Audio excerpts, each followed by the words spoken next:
Menyambung pertanyaan saya kemarin tentang tahlilan. Pertanyaan yang mana ini? Yang tentang tahlil. Jadi kesimpulan dalam tahlilan tersebut, bid'ah atau sunnah? Jangan ke sana kalau kita mau ngomong. Bid'ah atau sunnah, seolah-olah cuma pilihan itu dua. Kalau nggak sunnah, bid'ah. Nggak sunnah, bid'ah. Hukum itu ada berapa? Hukum ada berapa saya tanya? Sunnah itu apa? Sunnah itu ma'udhifa ilan nabi, sesuatu yang disandarkan kepada nabi. Ya. Perkataan, perbuatan nabi. Jadi jangan selama-lamanya kalau memang itu sunnah, kapan nabi bikin? Tapi kita sudah sepakat dalil kita ini satu Quran, yang kedua hadis. Hadis itu apa? Ya sunnah. Apa itu? Ma'udhifa ilan nabi, sesuatu yang disandarkan kepada Rasul. Ada perkataan nabi, ada perbuatan nabi. Nabi nggak bikin, tapi nabi katakan, yaitu disebut sunnah. Nah, sekarang saya tanya, nabi sholat wajib nggak? Sholat 5 waktu nggak? Sholat. Sunnah nggak? Sunnah. Hukumnya Pak? Wajib. Wajib. Nabi sholat tahajud nggak? Sholat. Sunnah nggak? Sunnah. Hukumnya Pak? Sunnah. Nabi makan minum nggak? Makan minum. Nah, sunnah nggak itu? Sunnah. Hukumnya apa? Sunnah. Mubah. Mubah. Nah, Nabi istrinya berapa? Kata Allah berapa bolehnya? 4. Nabi istrinya berapa? 4. Ini nanya yang nggak jelas. Nabi istrinya berapa? Lebih nggak dari 4? Lebih. Nah, sunnah nggak? Sunnah. Hukumnya kalau kita macam mana? Maka ditanya itu hukumnya. Hukumnya bagaimana? Kita udah bagi kemarin antara kenduri, sudah kita bahas, dengan apa namanya, berdoa membaca Quran. Hukumnya itu apa? Allah menyuruh membaca Quran, umum kalimatnya. Yasin Quran nggak? Quran. Ketika Allah menyuruh kita membaca Quran, berarti kan udah disuruh kita baca Quran. Waktunya ada nggak dari Allah dan tempatnya? Udah kita bahas itu. Jadi jangan berulang-ulang. Hukumnya, nah, Allah udah suruh kita baca Quran. Nah, di dalam tahlil itu kan baca Yasin. Quran nggak Yasin itu? Quran. Oke. Kemudian ada nggak waktu dari Allah untuk membacanya? Tidak. Berarti kan kita yang memanagenya. Waktunya. Nah, udah, terus kita baca, udah kita bahas dalam beberapa acara kita, udah kita bahas. Nah, jangan itu pertanyaan diulang-ulang lagi. Udah jelas itu. Nah, kembalikan kepada hukumnya. Wajib nggak tahlil? Kalau wajib berarti yang nggak tahlil dosa. Haram nggak tahlil? Kalau haram berarti yang tahlil dosa. Kan Allah udah bilang dalam surah An-Nahl ayat 116, jangan kau katakan sesuka lidahmu secara dusta. Ini boleh, ini tidak, haza halal wa haza haram. Saya mengatakan boleh dengan alasan yang sudah saya sepakat, yang sudah saya sebutkan. Ada orang bertanya, kenapa Ustaz sebutkan dalil-dalil aja pakai pemikiran sendiri? Kenapa enggak pakai ulama? Kalau kita udah cerita pakai ulama, udah clearnya kita. Ini begitu disebutkan ulama, dalilnya mana? Makanya saya nggak mau bicara kaul-kaul ulama lagi. Saya bahas dalil. Makanya didengarkan, disimak baik-baik itu.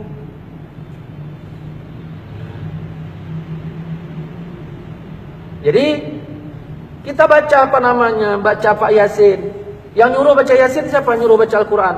Yang nyuruh baca Quran itu ya adalah Allah. Nabi juga nyuruh kita baca. Begitu disebut kalau misalnya Nabi nyuruh baca, kalau Allah nyuruh baca, berarti ya bebas kita membacanya. Diperkirakanlah itu tempat baik untuk dibaca atau tidak. Jadi hukum itu dikemanakan? Ada 5, wajib, sunat, mubah, makruh, haram. Kalau tidak wajib, apakah berarti udah haram? Jangan dulu haram yang kemari. Wajib dulu, baru sunat, baru mubah, baru makruh, baru haram. Nah, tahlil itu kita tanya mau kemana, kita bawa hukumnya. Kemana? Jangan tanya sunnah atau bid'ah. Berarti kalau nggak sunnah berarti bid'ah. Tidak begitu. Allah pun bilang, "Wa man lam yahkum bima anzalallah." Siapa yang tidak menghukumkan seperti hukum Allah, berarti hukum. Karena kalau ditanya sunnah itu ada takluk beberapa hukum. Banyak yang sunnah ini hukumnya nggak jatuh wajib semua. Begitu. Ketika Allah menyuruh, tidaklah langsung jadi wajib. Ada kalanya Allah menyuruh itu langsung kepada sunat. Seperti wa minal laili, di sebagian malam, fatahajjat, hendaklah kalian tahajud. Tahajud, perintah itu kan? Perintah. Hukumnya apa? Apa wajib? Begitu. Saya maaf ya, bahasa kasarnya nih. Jangan bikin pertanyaan tolol kayak gitu.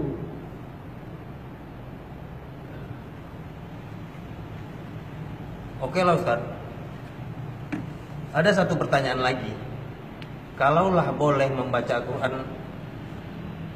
di tempat orang meninggal itu, apa manfaatnya Ustaz? Ini nanya pendapat saya, apa nanya keterangan? Begini, dah, ya.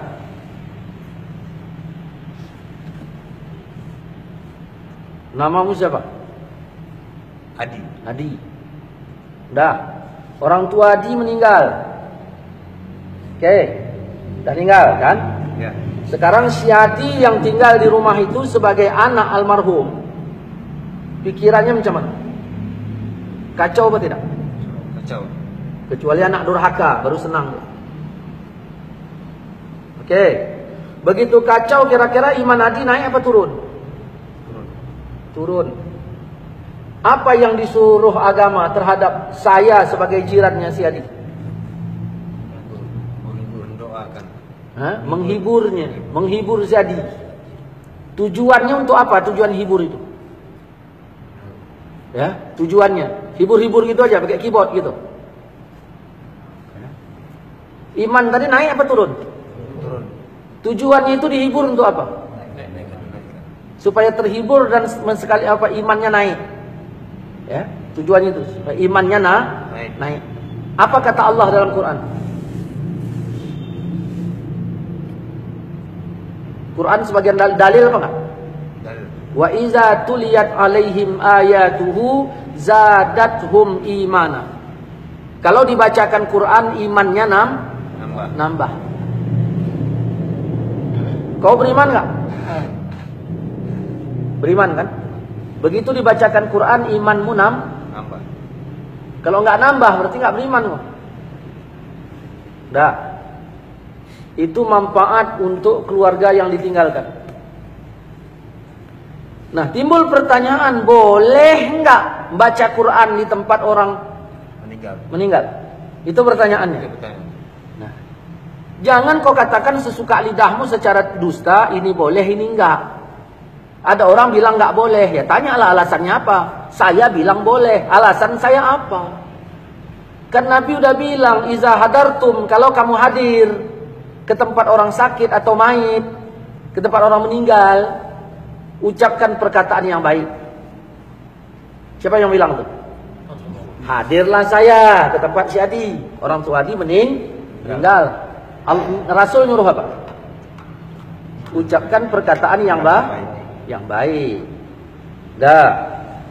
Datanglah saya. Assalamualaikum di. Waalaikumsalam. Kenapa ayah orang tua kita ini meninggal segala macam? Baik enggak? Ngomong saya itu baik enggak? Baik. Kata Nabi, sebaik-baik perkataan adalah Quran. Berarti membaca Quran macam mana? Lebih baik. Jelas kan? Berarti membaca Quran lebih baik. Ya udah. Tapi ini nggak lakukan sekarang menyelisih apa enggak? Kalau saya baca Quran di situ, yang saya selisihi ayatkah mana ayatnya?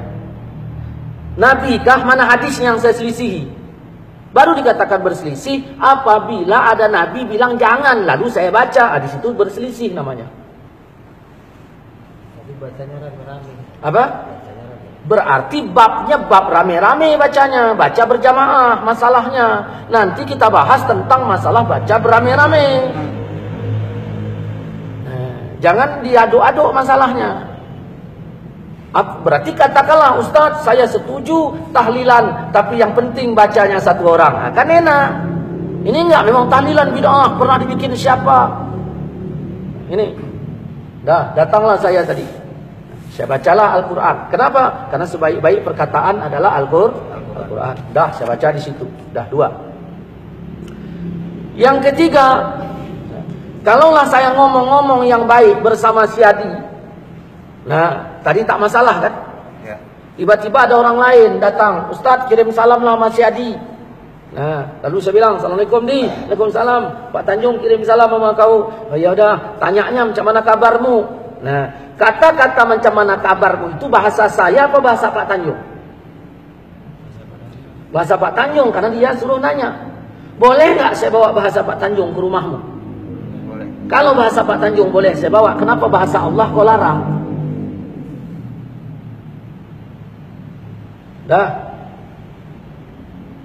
Kemudian baca Quran ini bagian dari zikir apa tidak? Zikir. Bagian dari zikir. Jelas ya? Bagian dari zikir. Inna nahnu nazzalna zikra. Sesungguhnya kami turunkan zikir, itu maksudnya Quran. Zikir. Kata Nabi dalam riwayat Imam Muslim, perumpamaan orang yang zikir dengan yang enggak zikir itu kayak yang hidup dengan yang mati. Bayangkan yang melayat kita ada 20 orang. Yang baca Quran 5. Yang 15 enggak. Yang baca Quran digolong zikir apa enggak? Yang enggak baca Quran digolong enggak zikir kan? Berarti sama dengan mati kan? Ini yang heran kita ketika kita datang ke tempat orang meninggal, cerita entah apa-apa, masalah pemilu begini begitu, enggak ada yang nyalahkan. Begitu ditarik ayat, langsung ada yang nyalahkan. Ini paham seperti apa ini? Kalaupun dia bilang apa namanya, ya kami nggak baca itu urusannya. Kau nggak baca ya udah, aku pun nggak salahkan kau yang nggak baca. Tetapi kami yang dibaca jangan dituding. Ini begitu kita angkat ke YouTube, ya, ke YouTube, ke Facebook, kayaknya kepanasan. Ada apa ini rupanya?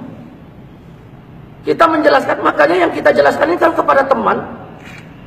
Saya Facebook ini punya teman, saya kompir, artinya untuk teman saya.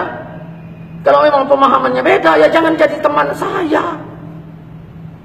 Saya ingin mengingatkan teman-teman, beginilah cara menjawabnya.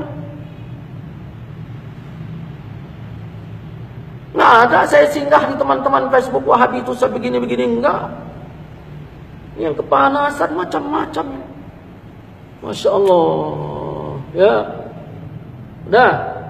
Ini baru 3. Ya. Kemudian dia berbicara manfaat kan? Ya. Berbicara manfaat. Baiklah, Ustaz. Jadi tunggu dulu, belum selesai. Jangan main baik-baik.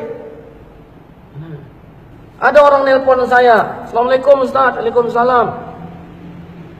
Ya. Nah, si Polan meninggal. Siapa? Ayah si Adi. Saya bilang apa? Innalillahi. Innalillahi itu apa? Kembalikan ke Quran. Innalillahi itu Quran. Kalau pertama kematian saja kita dikembalikan kepada Quran, kenapa dilarang membaca Quran di waktu yang lain? Kemudian mau ditanya apanya lagi? Sampai enggak kepada almarhum? Kan begitu. Sampai kan?